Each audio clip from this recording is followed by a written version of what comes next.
life, it's the key. No more starving, getting rid of inflammation. Choosing healthy choices, providing you with sound information. Bringing balance to hormones and insulin through food. With DFL, teaching you food choices to see you through. DFL, we're teaching you to eat food right. Teaching you to pair food with each bite. Balancing our body's microbiome, feeling so right. With diet-free life, that helps futures lose pride. All right, everybody. This is Robert Ferguson, Roberto Lorenzo Ferguson. And today is the same as every other day. And this show is all about sharing information with you that can help you today and for the rest of your life.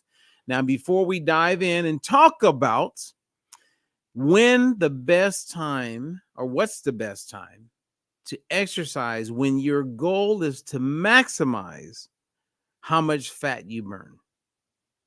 So we're going to talk about that. That's the big focus, and it may surprise you. Now, before we dive into that, I want to let you know, like last year, we had a food as medicine conference. There was both a course and a certification, and it's that time. And so we're going to have it this year, first week of November.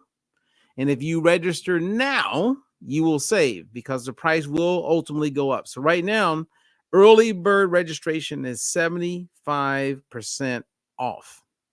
Okay. Now, if you can't be there live, that's fine. The replay will be there.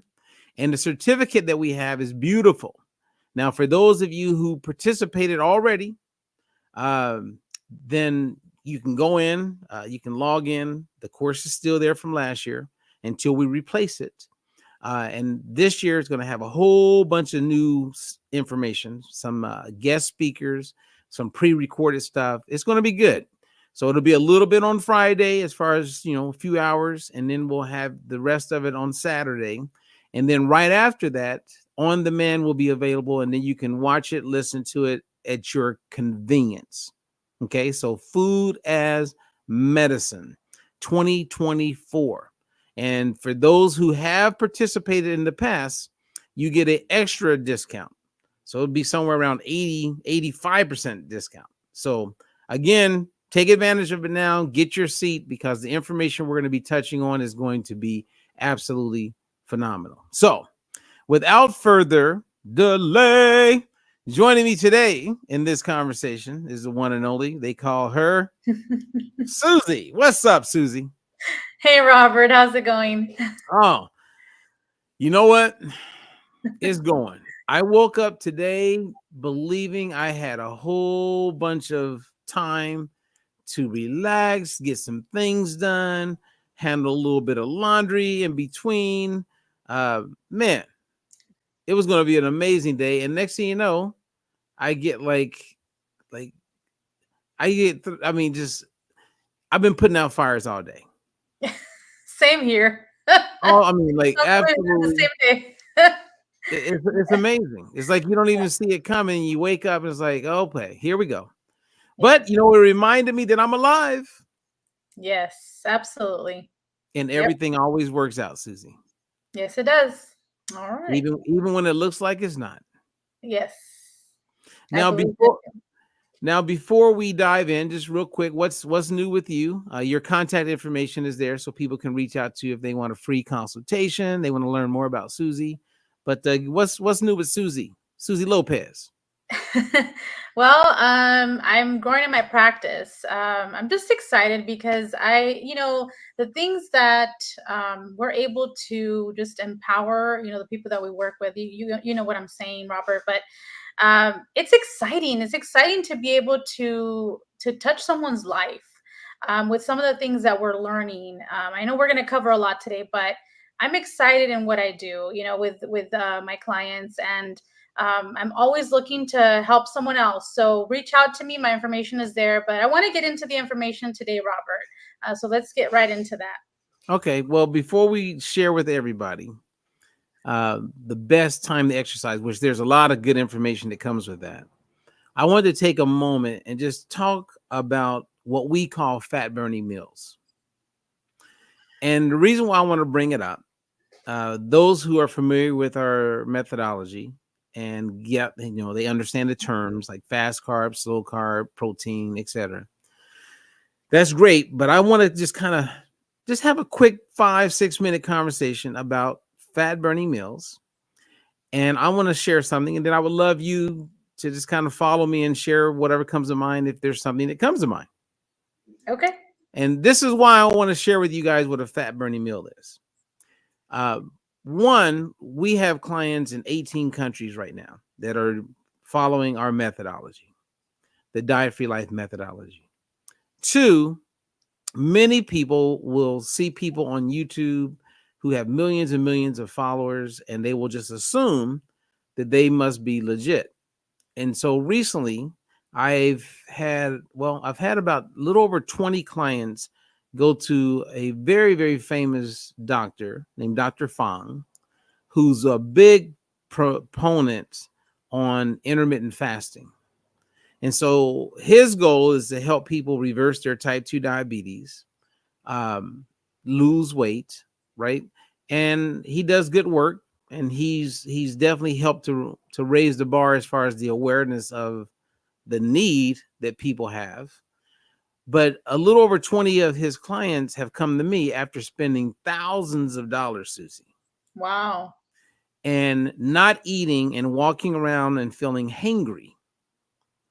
And they come to me and I teach them our methodology, and they're eating. And guess what? They're all getting amazing results. Now, one thing I was thinking about is I'm not charging enough. Yeah. Right? Yeah. Because, and I do think about that, especially when I put people in one of like a discounted program that I've had. I have a small group of people in that, but I make it where it's affordable for them to have access to a coach. It's kind of like my give back, right? Mm-hmm. And if you can work with someone long enough, you can really help them. Right. But what happens if people aren't paying enough money, then they don't associate the work as with the value. Yeah. And so they won't show up. Right. Because right. they're not spending enough money.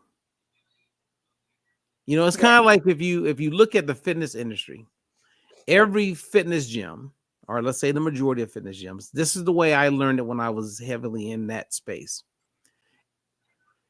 The goal is to get people on a monthly payment, knowing that 80% of those people will not go regularly. Right? So if you're only paying $9 a month and they go sign up 10,000 people, they know that maybe 2,000 will use the facility. The other 8,000 will just pay their $9 a month and never go. So the goal is to constantly get new people, knowing that the majority of the people that sign up for the gym aren't going to go. And they're definitely not going to go regularly. Right. But they're not going to cancel their membership because they don't want to have to pay that enrollment fee again. Right. Interesting, isn't it? Well, anyway, I bring that up because I was sitting with the client and going over a fat burning meal, and I want to share this with everybody. Everyone who's your client, everyone who's my client, current clients, past clients, future clients. And that is, if you're eating 3 meals a day, which is what we teach people to do, there's 2 questions that you ask at every meal. And when you know the answer, you create a fat burning meal. So as I walk a person through it, I say, well, just ask yourself, what's your protein? Right? Because you have a client that will say, hey, I'm going to go on a cruise. Hey, I'm going to be at this one restaurant. And they create challenges that aren't even real.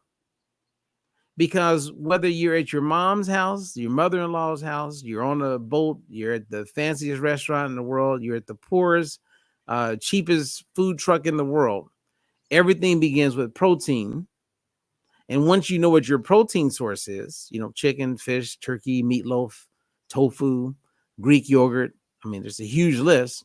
Then you ask yourself, how do I want to eat my carbs? And really, it comes down to, do I want to have a fast carb like rice, pasta, bread, tortillas? Or do I just want to keep it to slow carbs, broccoli, asparagus, beans? And then you've just created a fat burning meal no matter where you're at. And you always have the option of adding a fat like butter or avocado. And then you have the option of adding a condiment like mustard, ketchup, A1 sauce, barbecue sauce. And you have herbs and spices, as you like. It does not get any simpler than this. And as I was sharing with this client, and it was like a light bulb moment, I said, the next time you go to a restaurant, just sit down and look at all the people and what they're ordering. And she says, yeah, I like to go to this one place. They have burgers. They special. I said, okay, great. I said, so when you go and you get a burger, your typical burger is a fat burning meal because the patty is the protein. The fast carb portion is the top and bottom bun. The slow carbs could be the tomatoes, onions, pickles. If you want to add cheese to it, that could be your fat or avocado. And then if you want to add a condiment, mustard, ketchup, all that, then you're good. That's a fat burning meal. I said, but when you look at people eating, you're going to notice that they have 2 fast carbs, French fries and the bread. And sometimes there's 3 because they'll get a regular soda or a milkshake. Once you do that, as you know, you're compounding the carbs, and it puts you in a position where it's not a fat burning meal. It becomes a fat storing meal. And it could be the healthiest ingredients in the world. Right. You could be sitting at Whole Foods, but if you're compounding the carbs, you're setting yourself up to not be successful. Right.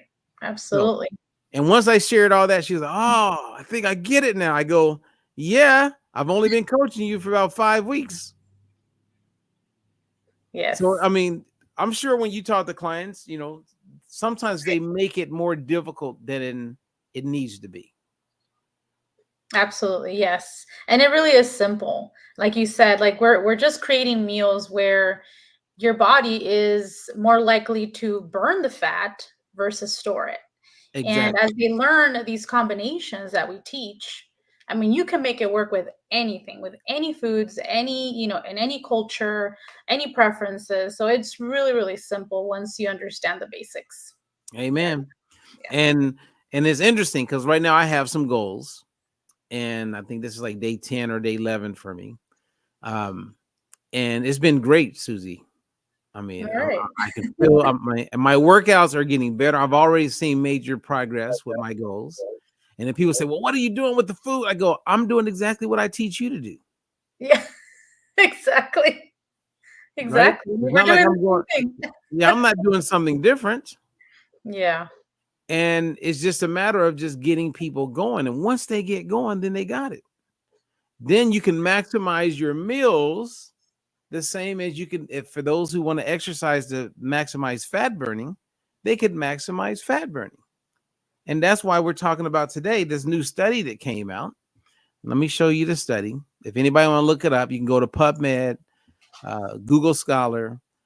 The study just came out, and it's a randomized trial, which is amazing. So high level, where they took a bunch of people, some people who are type 2 diabetics, some people who just had metabolic issues because they were obese, but they didn't have type 2 diabetes. And they did this randomized crossover study. And I love it because it made it very clear when is the best time to exercise if you want to optimize fat burning. So, do you want to share anything on before we go into the study and tell people exactly when is the best time to exercise to burn fat?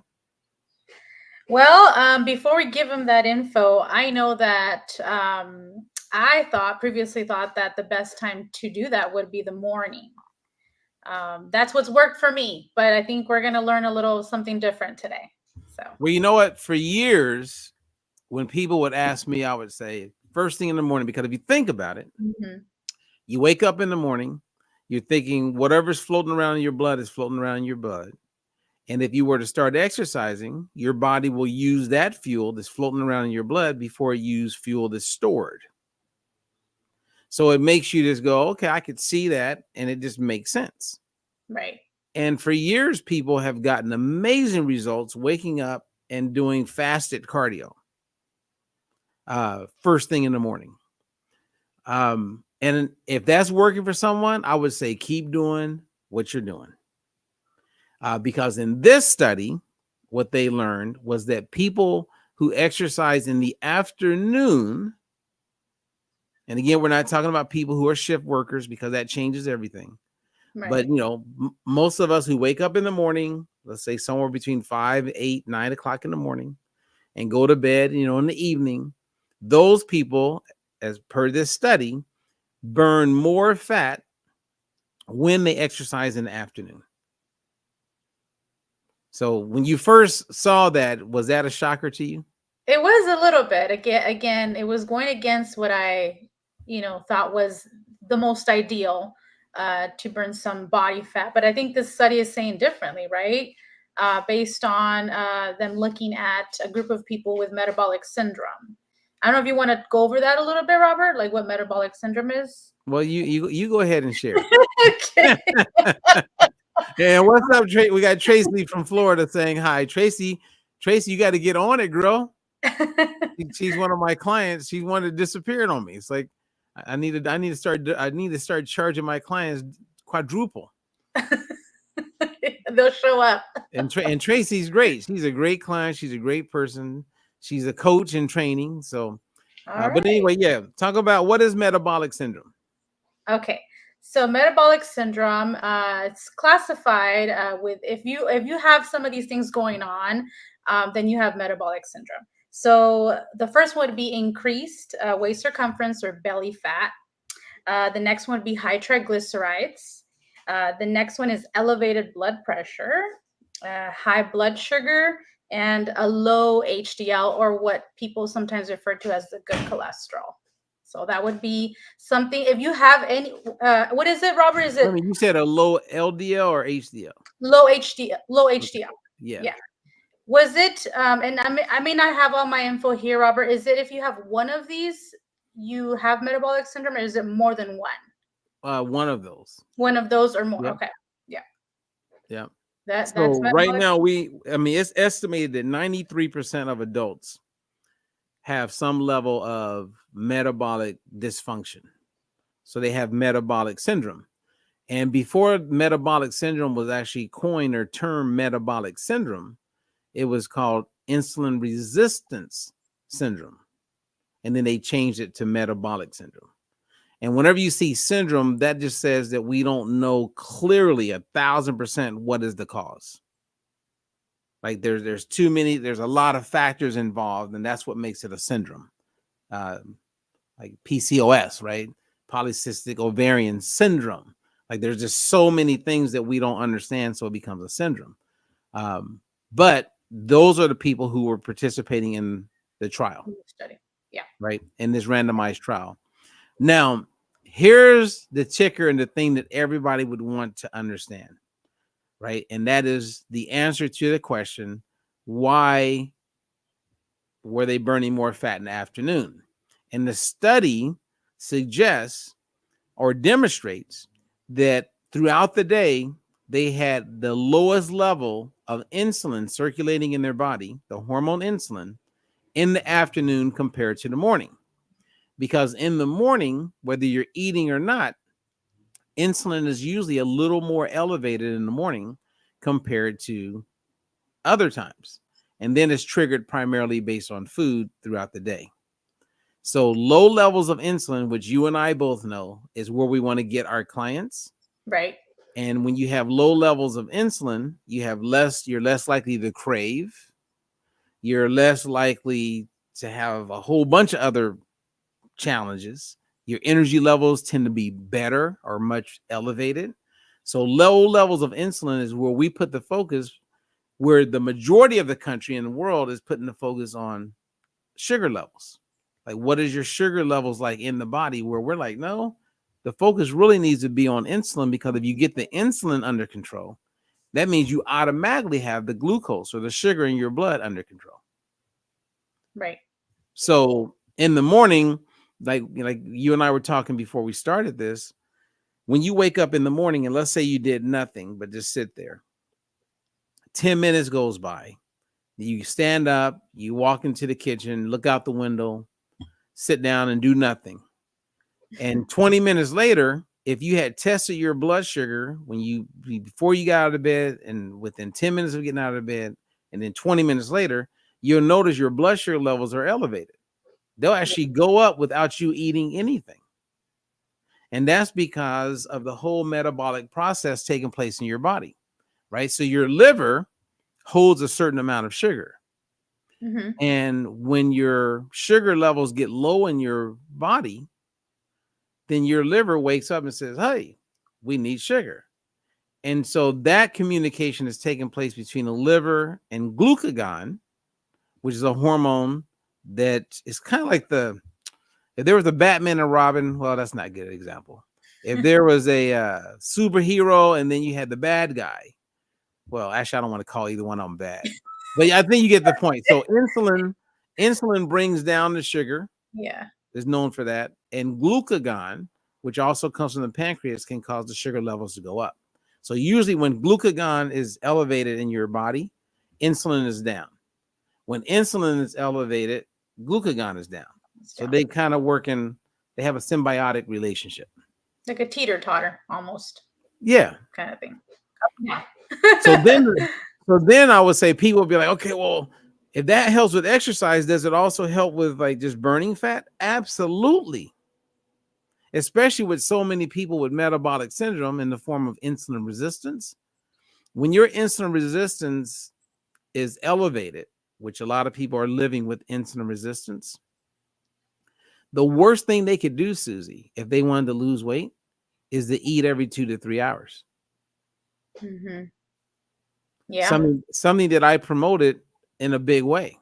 Yeah, that's how I first heard about you and how I got started. Yeah. Years ago. Yes. Because my focus was on keeping blood sugar levels from going too high and from dropping too low. I mean, I don't know, have we ever talked about like when I discovered that was actually a problem and then shifted to where we are today with the methodology? I think we have, but I mean, if you want to talk about it now, we can. I mean, we can. I mean, if you think that people would want to know about it. I think that's important because, like, as you said before, the world is focused on sugar. And that's just not where our focus, because we focus on the root cause of things. And that's what I love about, what we do, how we work with people is we go to the cause. Like you said, we can't chase the effects because we'll never catch them. So yeah, let's talk about it. Wow, I'm actually impressed that you remember that. But I'm always telling people, if you don't go to the cause and reverse it, you will find yourself chasing the effects. Right. And that's like putting a Band-Aid on things. Right. Right. Exactly. But if you can go to the cause, then man, you can make some major shifts. Right. But as you said, when I was in that paradigm, right, I had that worldview that control the sugar, people lose weight. And a lot of people lost weight, to include you. You lost over 50 pounds. I sure did. Yes. Right. Now, what happened is I did a 20-city tour. And when I would do these tours, I would meet people who had, the program, and a lot of people lost weight and they were there like, yeah, I lost weight. And they brought a friend and everybody wanted to buy a kit. But I would always have some woman, 2 or 3, that would come up to me at one point and say, hey, and they would always kind of like snoop up to me, right? And they would say, my friend lost 25 pounds. My friend lost 80 pounds, but I'm doing everything right, Robert, but it's not working for me. And the first time I heard that, I just assumed they were just talking out the side of their neck. And I thought they were lying. Right? I just go, they're not following the program. But then I went to the next city, did the tour, it happened again. Then I went to the next city, it happened again. And I had this light bulb moment where I went, oh my goodness, I got to look into this. And when I looked into it, I remember I came across 3 studies on insulin. Jenny Craig had paid for one of them. And then there was these 2 others. And you never heard about it from Jenny Craig because it conflicted with what they were selling. Mm. even though they put the money up for the study. But it demonstrated that depending on your level of insulin resistance or not, eating a certain way would be necessary for to help you lose the weight. So, for instance, let's say you had a woman who's 5'5", 122 pounds, and she just wants to drop 4 pounds. And she says, Robert, I'm trying to lose this 4 pounds forever, and the weight's just not coming off. She's probably eating protein and slow carbs, almost like a low carb approach. And Mhm. that's why she's not losing the weight. She would actually do better based on these studies if she brought in some rice or some pasta or a potato. And the challenge with those kind of people is that they're afraid to eat those things because they believe that the fast carbs like rice, pasta, tortillas, bread is why they're not losing the weight. So they're avoiding it. But that's exactly what they need in order to lose the weight. And then you had the people who are watching their calories, but they're eating fast carbs where because of their level of insulin resistance, they would do better to stick to protein and slow carbs. I mean, Yes. and so that got my attention. And I'll never forget, that was 2010. Actually, it was the end of 2009 when I first discovered this. 2010, and I knew I needed to better understand it. And so I went down these rabbit holes about insulin, and I had to raise my hand and say, hey, I made a mistake. Because what I really believe, Susie, is if you kept eating every 2 to 3 hours, yes, you would lose the weight because you're not over consuming. But every time you eat, you're triggering insulin. And Yes. eventually, that insulin is going to stay elevated. It's going to put a lot of stress on your cells. You're going to become insulin resistant, and you're going to say, I'm eating every 2 to 3 hours. Why am I gaining weight? Because you Yes. now have insulin resistance. And that's the story behind the madness. Right. Yeah, that's how I understood it too. Once we made that shift in how we coach people. I understood it every time you're eating, whether it's a snack, whether you're snacking, you're drinking a beverage, a meal, you're triggering insulin. Insulin has to come and do the job that it needs to do. And so triggering insulin consistently throughout the day for someone who has insulin resistance is not a good idea. So yeah, it No. makes total sense. And Yeah. and then when you look at the macronutrients, right? Of course, if you eat, let's say, a potato, or let's say you eat rice, any type of fast carb, you're going to get more insulin secreted than if you ate steak or piece of fish or a piece of chicken, right? So, and then if it's ultra processed, like chips, or all the many things that people can eat, then you're going to have even more insulin secreted. And then if you ate avocado, you're going to have way less insulin, if any. So fat stimulates less insulin uh, than protein, and protein stimulates less insulin than a fast carb, a whole food. And then a whole food stimulates less than ultra processed foods like chips. Right. And Yes. most people are eating chips and ultra processed food all day long. It's the majority of the foods they're eating. And everybody wonders why we continue to have these challenges with our waste and our metabolic health. Yes. Yes, absolutely. And then people don't know this. I had a conversation not too long ago with someone who's in the health and wellness industry and space, and they talk about clean eating and you want to eat clean, and I'm like, well, what does that mean? What is clean eating? Okay, well, you want to grill and bake and broil, and okay. And so I just kind of kept asking questions, and I said, do you know why we would want to eat clean? Do you know why we would want to eat single ingredient foods? And I could tell that I was really throwing this person off, and they were not going to know the answer, because again, they don't understand what's happening in the gut, what's happening with insulin, right? And so it's amazing that as coaches, we're able to help our clients understand this, and then by doing this, they're going to be achieving their goals. So again, this is why I say I'm excited, and I just love what I do and how I'm able to touch people's lives. So Okay, so I'm gonna share something with you that you may not know. okay. The balanced oil that we Mhm. endorse helps with insulin sensitivity. That's great. That's awesome. Now you have some people going, well, what is insulin sensitivity? Well, it's the opposite of insulin resistance. So when insulin is working well and Right. easily getting sugar out of the circulation and into the cells, that's insulin sensitivity. That's what you want.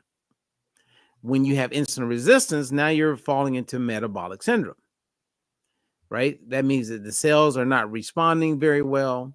But when you take this balanced oil that we endorse, which is a combination of polyphenols and omega-3 oils, you get the best of both worlds. And at the same time, the polyphenols are also a prebiotic, which helps with your gut health.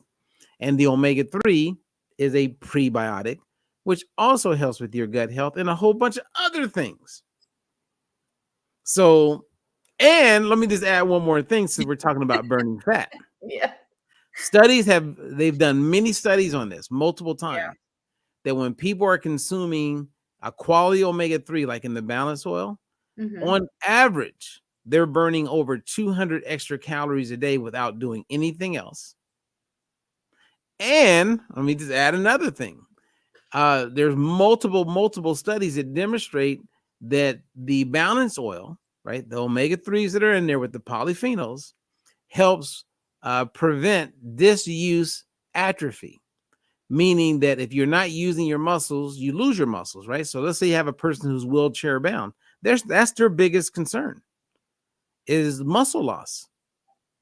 Every person stuck in a wheelchair, every person lying in a bed, every person burn victims, all would benefit from the balance oil. All of them. Yes. But Yes. they That don't know. So people, for those of you who are listening, you're hearing things that most people do not know. They don't know. yeah. They don't know. So You the don't know. balance oil is the real deal. Everybody would benefit from being on it. Yep. Yep. There's so many reasons. There's so many things we could talk about when it comes to the balance oil. But yeah, that study blew me away too. With it increasing, the amount of calories you can burn just by taking it, just by taking an omega. That was incredible. Yeah. I Yeah. mean, what supplement out there does not pack with, caffeine and green tea extract, all the things that will kind of give a metabolic boost? I mean, you're consuming fat, which is omega-3 oil, and yet you're burning more You may have calories. frozen. Man, I froze. I didn't freeze. I think I froze. Something froze. Well, you know what? Like one thing, like with the software, Susie, sometimes when you Yeah. freeze, it doesn't freeze for everyone else. Okay. Yeah, so you're just fine. Okay. Okay. So All again, let right. me Well, just show you guys. Here's the yeah. study that we're referencing today. And the study is a randomized crossover study where they took a good amount of people. Some were diabetic, some were just overweight but didn't have diabetes, but they had metabolic syndrome. And they kept track of many things throughout the day, different times a day when they exercise. And what they noticed is that people were burning more fat when they exercise in the afternoon. So let's say somewhere between lunch and dinner. However, some of you are like, well, I can't do that. I have a full-time job. We're not telling you to do that. Yeah. What we're sharing with you is a study. The Right. best time to exercise is when you can exercise. Mm-hmm. That's it. Yes. Yeah. That's it. Getting it done is better than not getting it done for Yeah. sure. And getting started, people. Like I'm telling you, like I've had this goal in my own head, Susie, for my fitness and I've talked about it, and then I start to get started, then I get off, then I start, then I get off, and I say, January 1st, I have this goal, and I'm gonna reach this goal, and like every day I am on pace. I'm very focused, and let me tell you, like today when I had all those headaches happening, I wanted to like go to one of my vices. And I was like, nope, because if I don't handle this now and achieve this important thing to me now, when am I going to do it? And so self-esteem is where a person places their worth, value, and importance. Right. Value, worth, and importance. And Dale Carnegie, I believe it was Dale Carnegie, could have been Emerson. When they defined success, they said success is the progressive realization of a worthy ideal. Success is the progressive. So that's where I think about baby steps. Mm-hmm. Realization meaning measurements, because you're realizing it as you're progressing. The progressive realization of a worthy ideal was worthy because it's important to me, right? It's where I place value and importance. And because I want to be successful, I don't have to wait until I reach the goal, Susie. Right. Your success, and that's where you go back to the definition. Success is the progressive realization. So that means if I'm progressing, I'm successful. Right. Right. You know how you have those clients that they go, well, I don't know what's going on. I'm up a pound this week, or my weight is the same, but I feel good. Yeah. Quit looking at the scale. It's the progressive realization. You're like a butterfly. You're in transition. It's happening. You haven't transformed yet, but you're on your way. You're on your way. You're transitioning, Mm-hmm. not to another gender.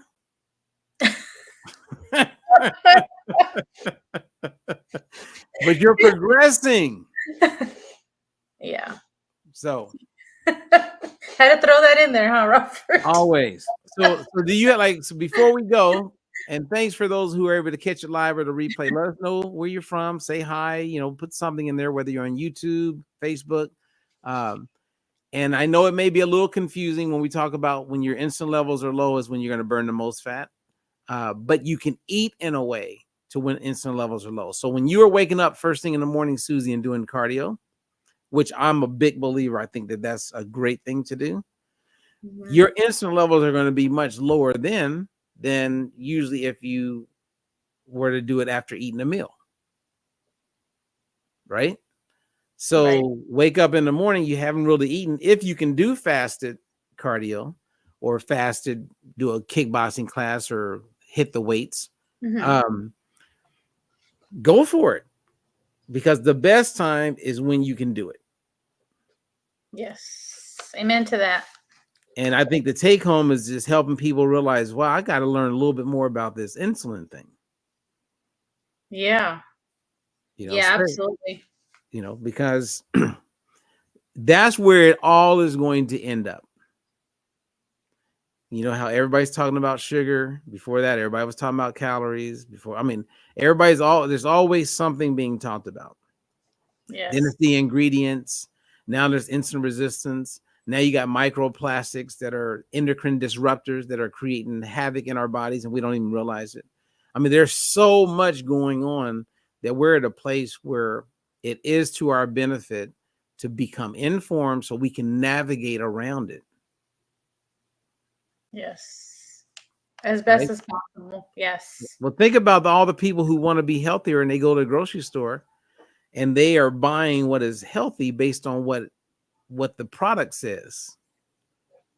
If the product says, 20% more protein, let's get that. Or you see the healthy stamp on it from the American Heart Association, which somebody had to pay some serious money to get that stamp. and they're encouraging people to consume seed oils that is one of the things that cause insulin resistance. That's the power of somebody working with you or working with me. Right. Otherwise, they're just guessing, and we don't want you guys guessing, because when you have clarity, you have confidence. Yes, absolutely. So, all right, last words before we say goodbye, Susie. Well, I mean, I think this was great, Robert. I think again, we just, we're constantly trying to keep the people informed. So this was one of those. Was another study that did that, at least for me. So thank you for bringing this to my attention, and thank you for having me on here today. So that's all I All really right, got. you guys. Well, thank everybody for listening in, and thank you, Susie. and I would say, so how would you define the take home when it comes to, like, when is the best time to exercise and why? As far as if your goal is to burn fat. So if your goal is to burn fat, then according to this study, it would be the afternoon. That would be the best time based on Best time. eating at different times, right? You know what I mean? Like, it's important that we set it up and explain to people, like, because then everybody thinks they got to stop what they're doing and only exercise in the afternoon. Right. We are right. not saying that. Right. That is the ideal scenario to maximize, fat burning for someone who has metabolic syndrome, which we talked about earlier. But then again, getting it done is better than not at all. So for me, I probably am going to keep working out in the mornings because that's when it works for me.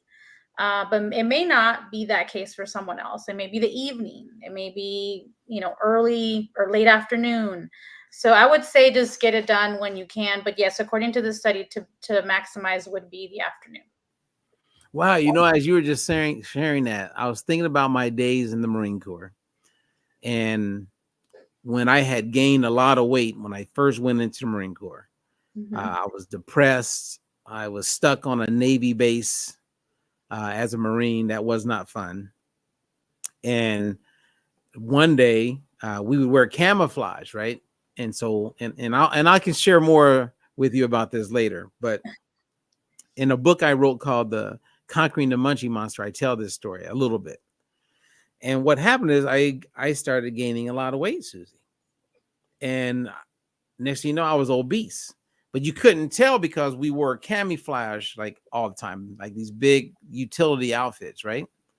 And when we had, presidential stuff or things that we did out in the public, we had to wear our really nice outfits. Everything was form fitting, right? So at this point, because of where we're at, we're not wearing anything form fitting.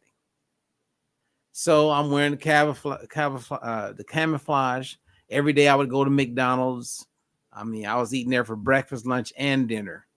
I know exactly what I ordered. And every day I was doing that. And I was watching Arsenio Hall back in the day and staying up late at night and go to bed and rinse and repeat, do it again. And boom, the guy who was our training officer made a comment to me one day. He said, "Hey, Ferguson, get on the scale." And I go, like, get on the scale for what? And I really didn't want to get on the scale. Yeah. And I ended up not getting on the scale. And I remember him making a comment. He was a bodybuilder. He was like, he made a comment. I think he almost like pinched me too. Like that horrible moment when they pinch you and you can feel the fat. It's like everything just quadrupled. Right. And being the athlete and the guy I was, is like, I can't believe this. So I didn't know how to lose weight except for what I saw my mom do. So I said, okay, it's got to be the meat.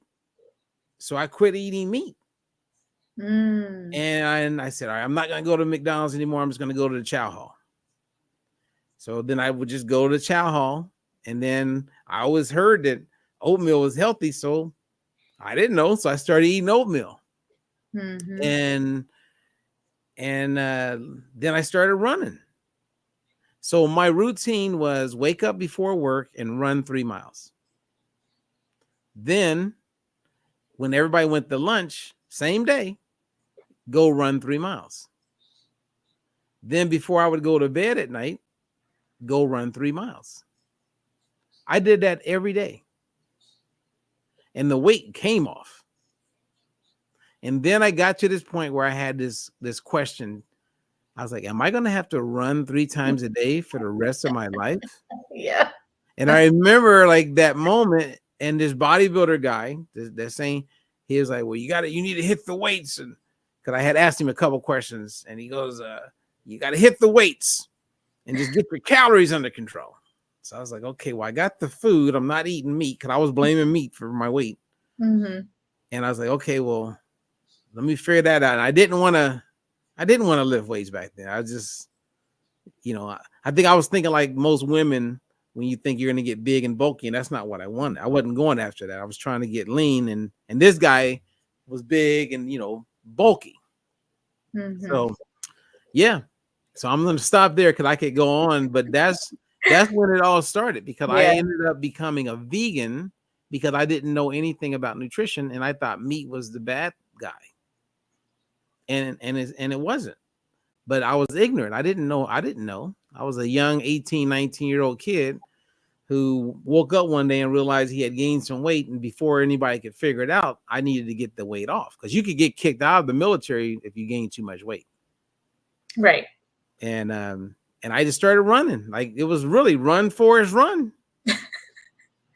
You did what you thought would work, and it did work. So yeah, I'm telling you, 3 times a day I was running, and the weight came off. And so I always equate, like, for me, running is a great way to burn fat. And so when I think about it, based on the study we talked about, my insulin levels were definitely down. Remember, at lunchtime, I wasn't trying to eat. So my insulin levels were down. I was running. I mean, I was young. So I was burning fat like it was going out of style. Yeah, you sure were. So, all right. Well, thank you for letting me share that, Susie. Yes, I don't think I'd heard that before. That's cool. That was cool. See, there's a lot of things you don't know about me, Susie. Oh my goodness. See, there's always more. There's always more. All right, you guys. Thanks everybody for listening in. Susie Lopez, information is down below. Do a free consultation with her. Reach out to me.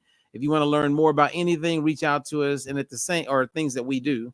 And then we have the Food as Medicine. The link is there. Sign up, get in, and I look forward to you being a part of that. So other than that, Susie? That's it. Thank you. All right, you guys. We are on our way out. So let me just play my video because I like to listen to it. Oh, yeah, that's a good one. Well, I'm working. I'm going to shorten it up. Okay. All right. Adios, everybody. There's a new way to see. No more counting calories, just living free. Robert Ferguson's got the plan you need. With diet-free life, it's the key. No more starving, getting rid of inflammation. Choosing healthy choices, providing you with sound information. Bringing balance to hormones and insulin through food. With DFL, teaching you food choices to see you through. DFL, we're teaching you to eat food right. Teaching you to pair food with each bite. Balancing our body's microbiome, feeling so right.